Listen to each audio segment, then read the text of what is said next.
बिस्मिल्लाहिर्रहमानिर्रहीम। अस्सलाम वालेकुम। सबसे बड़ी न्यूज़, सबसे बड़ी खबर देने जा रहा हूँ आपको। मुल्तान के निश्तर अस्पताल में, पाकिस्तान का जो कि सबसे बड़ा अस्पताल है, उसकी छत पर 500 डेड बॉडीज़ मिली हैं, जो कि अस्पताल के अमले की जानिब से लापरवाही में या उन डेड बॉडीज़ को कौन ये हुक्म देकर छत पर फेंकवाता रहा है, इसका सारा खेल जो है वो कैसे खुला, इसका भांडा कैसे फूटा, एक तो मैं आज आपको ये बताने वाला हूँ। दूसरा ये कि NRO-2 का जो प्रोसेस है वो बड़ी तेज़ी के साथ अपनी मंजिल की तरफ गामज़न है और बड़ी तेज़ी के साथ उसे मुकम्मल किया जा रहा है। कौन करवा रहा है, कैसे करवा रहा है, ये बताऊँगा आपको। अच्छा, तीसरा, आज़म खान सवाती जो कि साबका PTI दौरे हुकूमत में मिनिस्टर रह चुके हैं, रेलवे के वफाकी वज़ीर बराए रेलवे, उनके साथ जुल्म किया है, बरहना करके, नंगा करके उन पर तशद्दुद किया गया है। ये कौन करवा रहा है, एक तो ये बताऊंगा। और आखिर में पंजाब हुकूमत क्या PTI के पास रहेगी और परवेज़ इलाही साहब जो हैं वो PTI की तरफ से पंजाब में वज़ीर आला रह पाएंगे या नहीं, या इसमें कौन गेम कर रहा है, कौन चाल चल रहा है, ये चीज़ें मैं आपको आज बताने वाला हूँ। अच्छा, सबसे पहले तो जो मुल्तान का निश्तर अस्पताल है, पाकिस्तान का सबसे बड़ा हॉस्पिटल इसे कंसीडर किया जाता है और है भी, तो उसकी छत पर 500 डेड बॉडीज़ मिली हैं, जिनके लावारिस जो डेड बॉडीज़ होती हैं, जिनके कोई वारिस नहीं होते, मालकान नहीं होते, उनको अमले या डॉक्टर्स की तरफ से हिदायत दी जाती थी अमले को कि इन डेड बॉडीज़ को बजाय सर्द खाने में रखने के इनको छत पर फेंक दिया जाए, और उनकी स्मेल, जो बदबू बॉडीज़ की जो होती थी, उसको कंट्रोल करने के लिए उन पर केमिकल और पाउडर वगैरह छिड़क कर उन्हें एक हॉल कमरे में फेंका हुआ था। अब जब इसका भांडा कैसे फूटा, इसका भांडा ऐसे फूटा कि निश्तर अस्पताल में जो मेडिकल के तलबा हैं, स्टूडेंट्स हैं, उनमें से किसी एक तलबा या दो थे, उनको इसके बारे में हल्का सा कोई महसूस हुआ, कोई स्मेल आई है, तो वो छत पर गए। छत पर जाके देखा तो ओपन एरिया जो था छत का, उस पर 3-4 लाशें पड़ी हुई थी, तकरीबन वो ऑलमोस्ट ख़त्म हो चुकी थी, मतलब कि गली सड़ी हुई थी। और फिर उन्होंने जब वहाँ जाकर उन्हें ज़्यादा स्मेल फील हुई है, ज़्यादा बदबू आने लगी है, तो वो जो हॉल कमरा था उसे खोल कर देखा तो वहाँ पे तकरीबन 500 के करीब जो है डेड बॉडीज़ वो ऊपर नीचे पड़ी हुई थी। तो फ़ौरन उन्होंने जाकर वापस ये कंप्लेंट की है और ये मीडिया पे आई ये बात इस तरह। अब यहाँ पे सोचने की बात ये है कि ये हम मुसलमान हैं, बीइंग अ मुस्लिम, ये हमारा फ़र्ज़ बनता है कि हम ज़िंदा इंसानों की कदर नहीं करते, एटलीस्ट मरने के बाद तो उनका हक़ है, जो कि हम पर फ़र्ज़ भी है।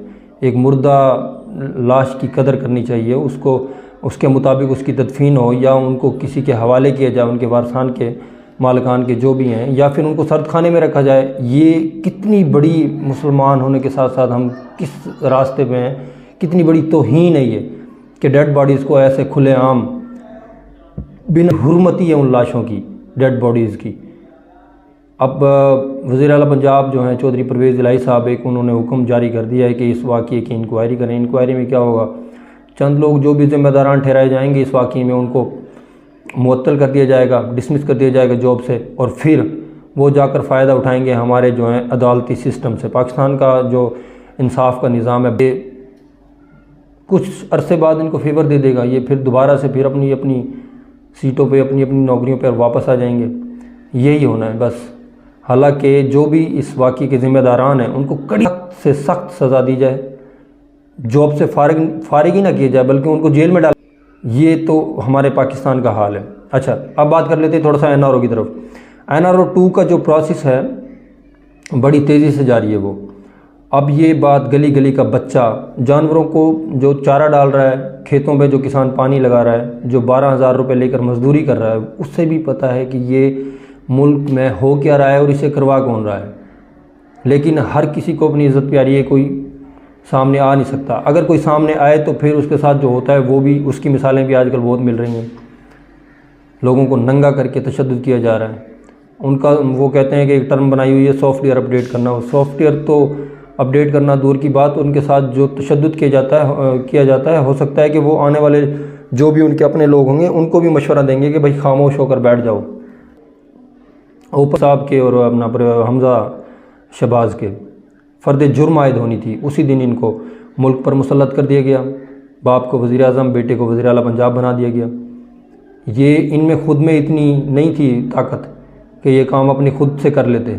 कोई कौन करवा रहा है सबको पता है, कोई बताए ना बताए सबको पता है, हर किसी को नज़र आ रहा है मुल्क के साथ हो क्या रहा है।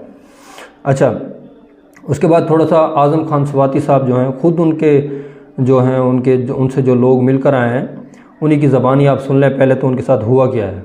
ये एक बात को अपने जहन में रख लें, जो कुछ आज आज़म स्वाति के साथ हुआ है वो हमारे किसी के साथ भी हो सकता है। बिल्कुल बिल्कुल। और मैं ये आपको बता दूं, आज़म स्वाति साहब की तरफ से पैगाम ये है कि जो कुछ उनके साथ हुआ है उससे बेहतर उन्हें गोली मार दी जाती। कब है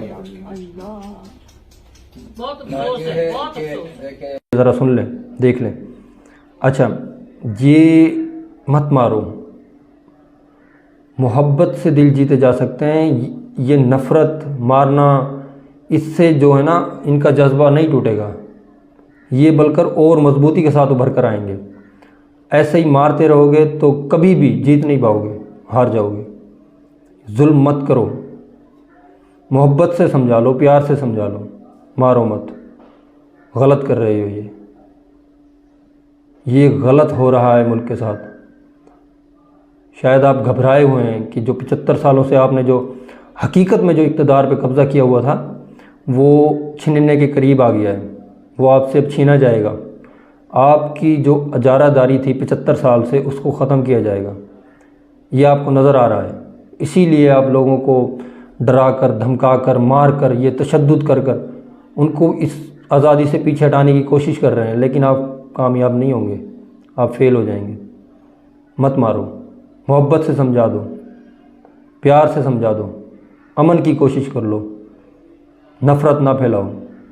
आखिर में पंजाब हुकूमत के बारे हवाला, हुकूमत में नून लीग ने दावा कर दिया है पंजाब में कि उनके पास नंबर गेम्स जो हैं वो पूरी हो गई हैं। अगर ये पंजाब असम्बली का इजलास ना चल रहा होता, अभी ये कह रहे हैं कि परवेज़ इलाही साहब की जो हुकूमत बची हुई है PTI की, ये सिर्फ़ और सिर्फ पंजाब असम्बली का जो इजलास चल रहा है उसकी वजह से बची हुई है।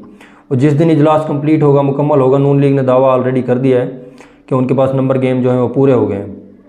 तो इजलास जिस दिन ख़त्म होगा उसी दिन ये हुकूमत से अदम एतमाद का वोट मांग लेंगे। उनके पास नंबर अगर पूरे हैं। और दूसरा फिर यहाँ पे PTI को जो है, PTI के जितने भी वो हैं पॉलिटिकल लीडर्स हैं, वो ज़रा परेशानी के आलम में, क्योंकि परवेज़ इलाही साहब की मुलाकात हुई है मियाँ शहबाज शरीफ साहब से, जो कि प्राइम मिनिस्टर हैं पाकिस्तान के।